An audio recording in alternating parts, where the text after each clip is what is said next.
Something as small as 6 deep in and out breaths will reset your emotional system, right? And give you some space.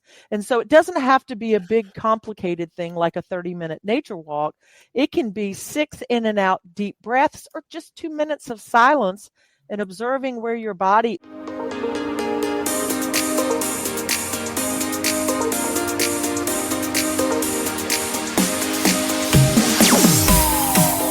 We're bringing back a fan favorite and someone who, when she was born, the doctors didn't think she would make it past 4 years old. Vincent A. Lanci here with Dr. Tomi Bryan. Tomi, thank you for coming back to the show. Thank you for the pleasure of being your guest again. It's always a joy to be with you.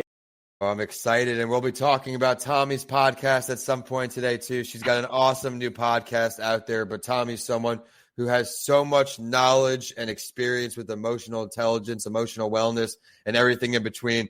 So buckle up for a great show here on a mental health break. Welcome back to the show, and thank you for keeping this show a top 5% global show.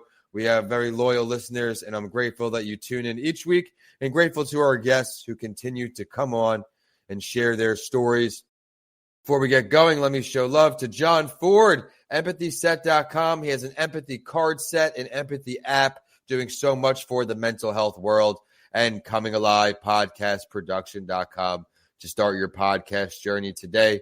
But Tomi, in case someone missed your earlier shows, please reintroduce yourself to our amazing audience. I'm Dr. Tomi Bryan. I'm the author of Emotional Intelligence 3.0, and I'm an emotional well-being researcher. There aren't a whole lot of us in the world because emotional well-being is an emerging discipline, so I feel privileged to be a pioneer in this teasing out of emotional well-being from mental health.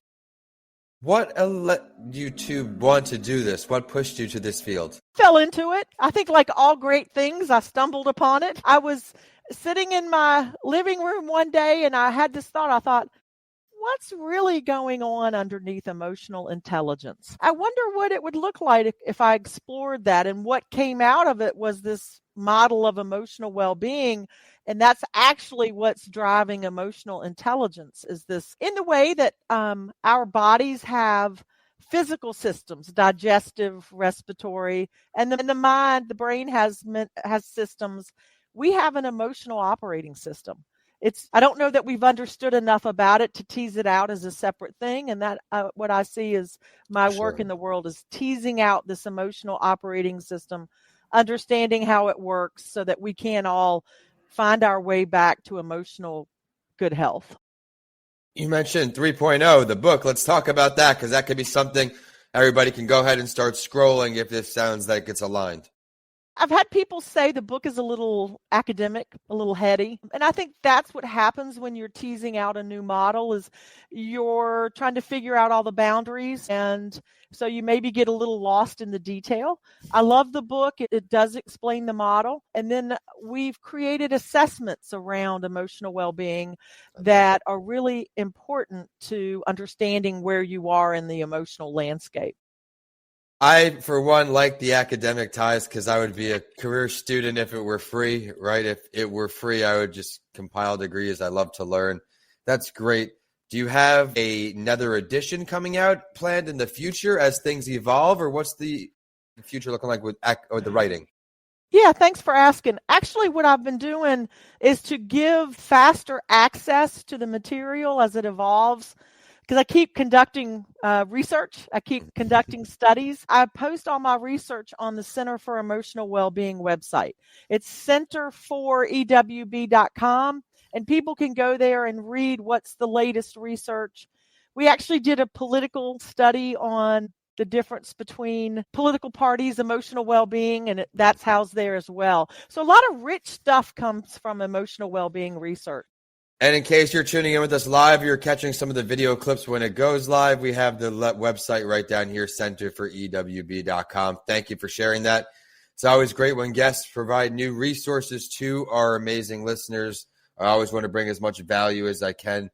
But let's now move it to right now. What are you working on now? I mean, we could even back it up and talk about some of the recent work you've done with emotional intelligence.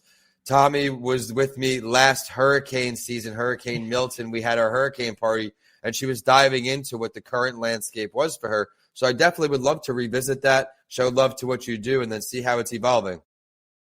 Thanks for that question. It's been, and Vince, you're an entrepreneur, right? You keep clicking the dial a little bit until you can find what really speaks to the rest of the world. Sure. And so not a lot of people are familiar with emotional well-being research. So I've been twisting the dial to try to find the right place. And what we've discovered is the connection between stress and burnout and poor emotional well-being is really strong. And there are all sorts of things that organizations and individuals can do to ensure that they don't reach burnout, right? Ongoing stress leads to burnout. And we've been sort of doing these ripped from the research headlines, right? And one of them is both individuals and organizations do this. It's the key indicator of whether you're in emotional balance or not. And it's whether you're entangled or engaged, whether you as an individual are entangled with others or engaged with them. And it's the same for organizations. Organizations can entangle their people when they don't have the right processes and procedures. And so it's really been beautiful with my coaching clients, they'll come and they'll say something. I'm like, well, are you entangled or are you engaged? And they immediately get the difference. So it's a beautiful, simple way to help people understand, am I far too involved? I love that. I'm putting that here in the show notes when we go live, entangled. That's great, Tomi. Thank you for sharing that. Everyone, we're just getting a glimpse at all the values, so stick around to the end of the show. We'll give her website and everything in between. But I did promise when we start, you've got an awesome new podcast. Tomi's been on our monthly strategy sessions. Anyone out there, if you're an aspiring podcaster and you just want to get involved in some conversation, reach out to the team. We'll add you to our monthly call so you can check it out for a month, meet great podcasters like Tomi. But Tomi, what's the title of the podcast? What led to the podcast? Well, so first of all, it's the Sacred Gut Punch.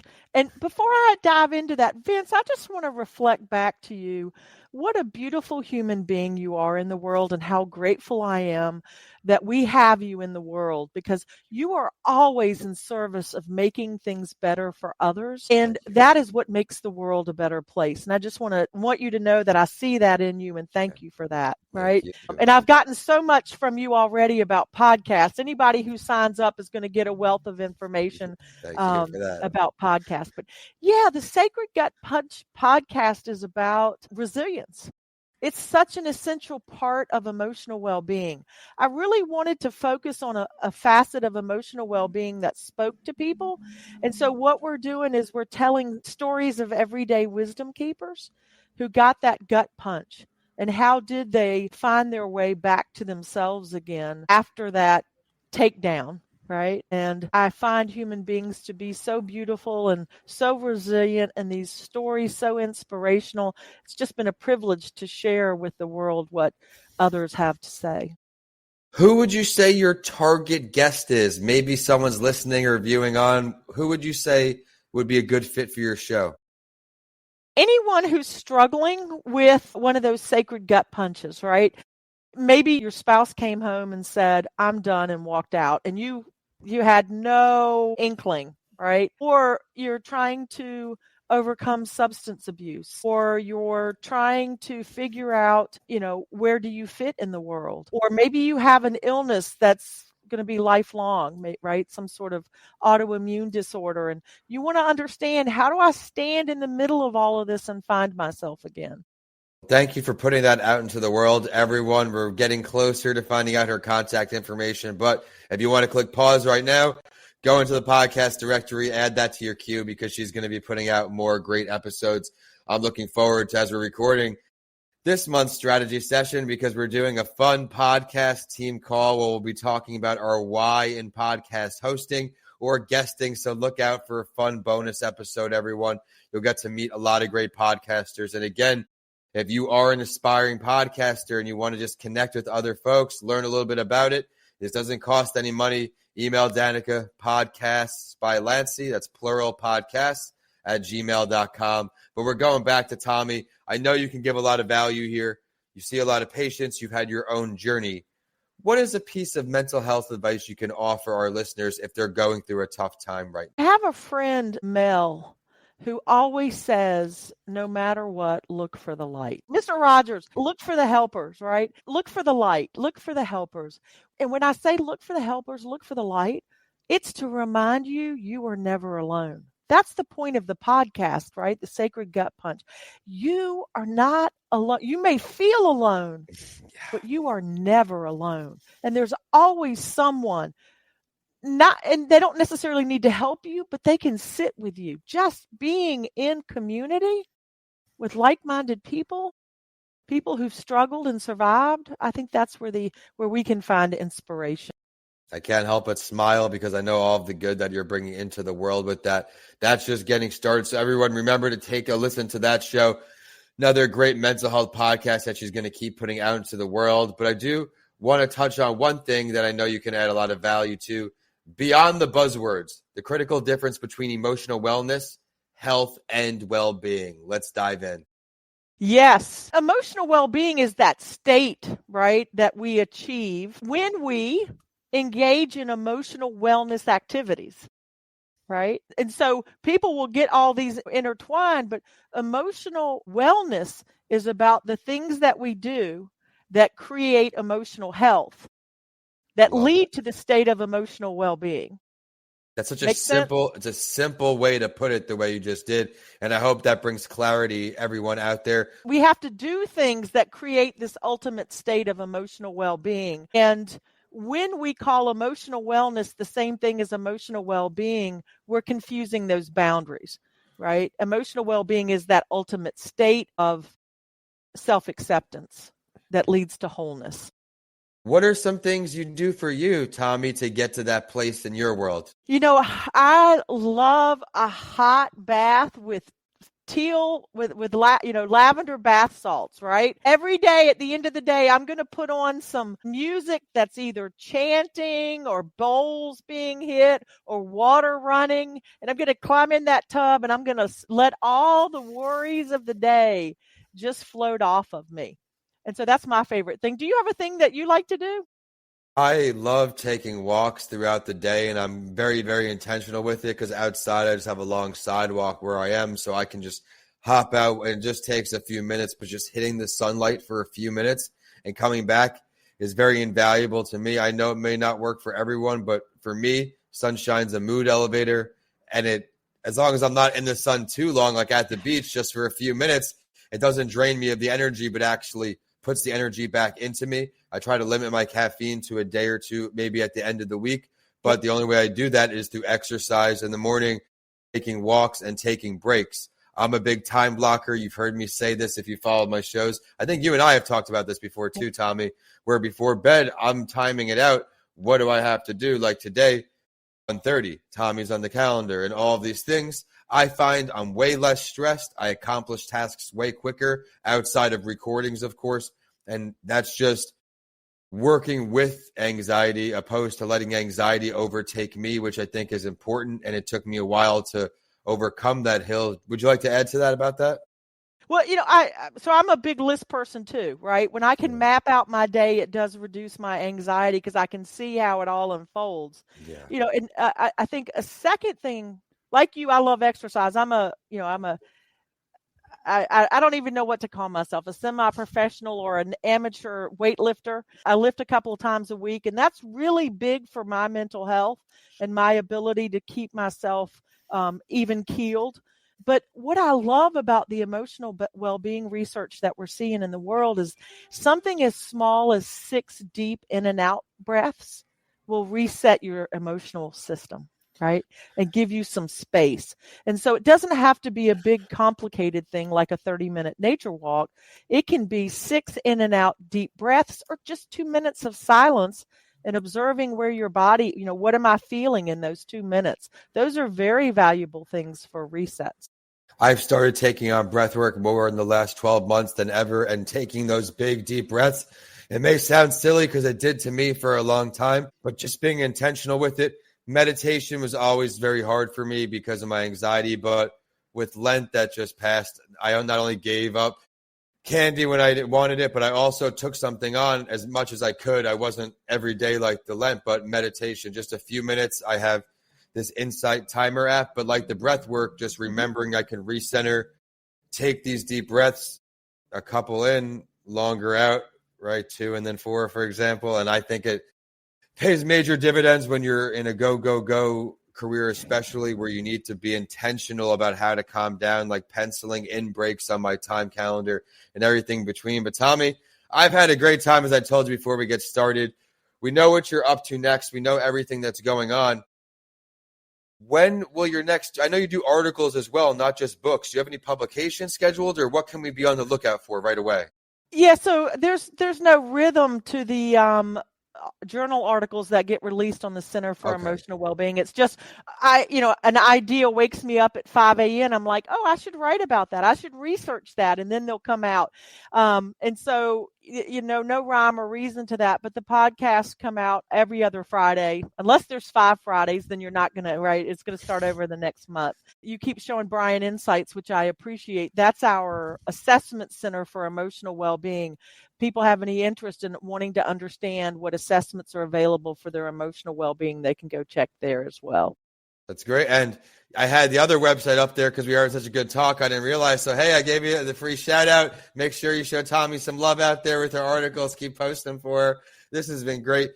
Now, Tomi, remind the audience, where are you streaming in from today? Greensboro, North Carolina. So it's starting to get nice again. Yes, it is. And I joke, this is the home of emotional well-being. The world just doesn't know it yet. I love it. Do you do any, I know you have a lot of great nature out there. Do you take walks or hikes when it does get not cold? Fortunately, we are lucky to live on a golf course. And so my husband and I will take walks around the golf course. Lots of nature, right? We've got some creeks and there's the turtles and the little fish and just have a real good time. Fortunately, no snakes. I hope it stays that way. But yeah, so that's what I love doing. We have snakes, not too many snakes down here, or at least in my part of Florida. I'm more central Florida. The lower you go, you definitely have more wildlife, you could say, similar to out west. But everyone, before we sign off, Tomi, if there's one thing people can do today to take care of their emotional well-being and increase their emotional intelligence from what you've seen, an entry-level starting point, what could they do? Take that 2 minutes. Take that 2 minutes wherever you can to just reset that emotional operating system. And it doesn't have to be anything special. It can be just closing your eyes, right? That's going to make the difference and give you a small reset, right? It's just a reset. Oh, man, these show notes are awesome. How to avoid burnout, entangled versus engaged, how to create the ultimate state of emotional well-being, and how to reset that operating system. What just a glimpse of all the great work you do, Tomi. Thank you so much for coming on the show. Tomi's a longtime supporter. She supports this show every month as well to help keep going. So we always appreciate her support there, Tomi. Where can we find you online? How can we connect with you? And again, everyone, if you're viewing on, I have one of her websites here, bryaninsights.com. Yes, so on LinkedIn, you can find me at Dr. Tomi White Bryan. There's also the Emotional Intelligence 3.0 page on LinkedIn. Love to connect. Expanding my circle with new friends is always a joy. Vince, I just feel so grateful to have you in my life. Thank you for this opportunity. I feel the exact same way. The small acts of kindness you do, showing up to some of our team calls, right? Doing a lot of things behind the scenes. Once I knew Tomi was podcasting, I had to bring her closer to the Coming Alive family. Everyone out there, you can join us too. ComingAlivePodcastProduction.com. Email Danica, podcasts by Lanci, plural @gmail.com to learn more about the show's next episode, the show's guest today, everything for the show, and of course to start podcasting. She's available there. With that, we're signing off from Florida to North Carolina. Thank you so much, Tomi. Thank you. Take care.